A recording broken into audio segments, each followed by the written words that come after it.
ஆனால் மனதில் ரொம்ப தைரியசாலியாக இருப்பார்கள். எந்த துக்கத்தையும் அவர்கள் எதிர்கொள்ளக்கூடிய சக்தி அவர்களுக்கு உண்டு. ஆனால் இப்போ பாருங்க, எல்லா ஜிம்முக்கு போகிறாங்க, பாடியை நல்லா வைத்திருக்கிறார்கள்,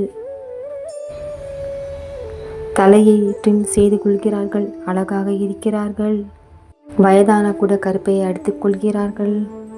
எல்லாம் இயற்கை.